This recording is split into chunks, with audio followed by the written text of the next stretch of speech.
Wabah virus corona bisa kita hindari bila mereka yang terkena penyakit ini melakukan isolasi diri. Tidak semua pasien corona harus dirawat di rumah sakit. Mereka yang tidak termasuk kelompok rentan cukup melakukan isolasi diri di rumah. Protokol isolasi diri sendiri dalam penanganan COVID-19. Mengapa orang yang diduga tertular COVID-19 diisolasi setidaknya 14 hari? Gejala COVID-19 biasanya muncul dalam rentang 1-14 hari berupa batuk, demam, atau sesak nafas. Dalam selang waktu itu, kondisi orang diduga terinfeksi COVID-19 diisolasi dan dipantau di rumah sakit, rumah, atau tempat lain. Untuk memastikan infeksi, akan dilakukan tes beberapa kali. Apabila Anda bukan kelompok rentan seperti lansia atau memiliki penyakit kronis lain seperti diabetes, jantung, kanker, penyakit paru kronik, AIDS, penyakit autoimun, dan sejenisnya, maka Anda dapat secara sukarela atau berdasarkan rekomendasi petugas kesehatan melakukan isolasi mandiri. Apakah isolasi mandiri itu?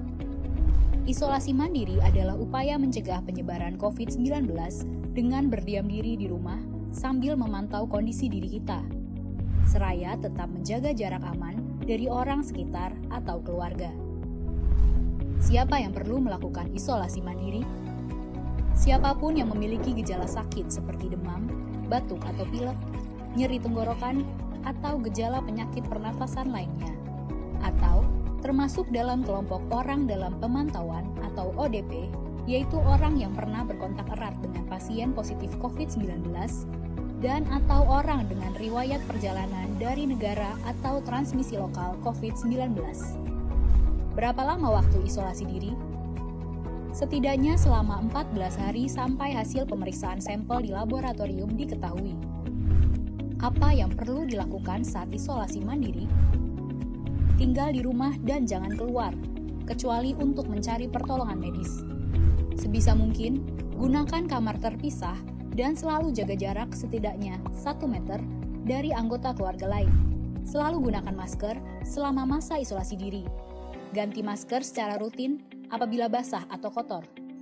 Lakukan pengukuran suhu harian dan observasi gejala seperti batuk atau kesulitan bernafas. Hindari berbagi peralatan makan seperti piring, sendok, garpu, dan gelas, perlengkapan mandi seperti handuk atau sikat gigi, dan juga benda berbahan kain, misalnya pakaian atau selimut. Terapkan perilaku hidup bersih dan sehat seperti makan makanan bergizi, rutin mencuci tangan dengan sabun dan air mengalir, serta melakukan etika batuk dan bersih. Upayakan berada di ruang terbuka dan berjemur sinar matahari setiap pagi. Jaga kebersihan rumah dengan cairan disinfektan, terutama untuk area atau permukaan yang sering tersentuh tangan. Hubungi segera fasilitas layanan kesehatan bila sakit memburuk, seperti mengalami sesak nafas. Apa yang tidak boleh dilakukan saat isolasi mandiri? Tidak boleh keluar rumah, termasuk untuk bekerja, apalagi ke ruang publik. Bila sangat terpaksa harus keluar, gunakan masker dan hindari transportasi publik atau tempat ramai. Tidak boleh berbagi alat makan, mandi, dan pakaian bersama anggota keluarga lainnya. Cuci peralatan makan dan pakaian secara mandiri, terpisah dari anggota keluarga lain.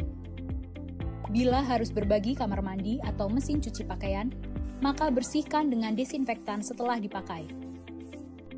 Bagaimana menjaga pertahanan tubuh selama masa isolasi mandiri?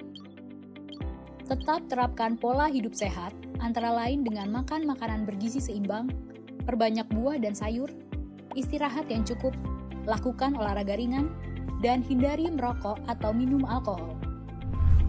Isolasi mandiri bukanlah sesuatu yang sulit, namun membutuhkan komitmen baik dari diri sendiri maupun keluarga dan orang terdekat.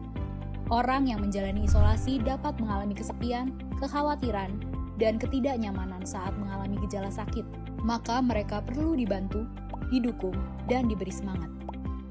Mari saling berempati, perkuat solidaritas, dan bersama kita melawan corona.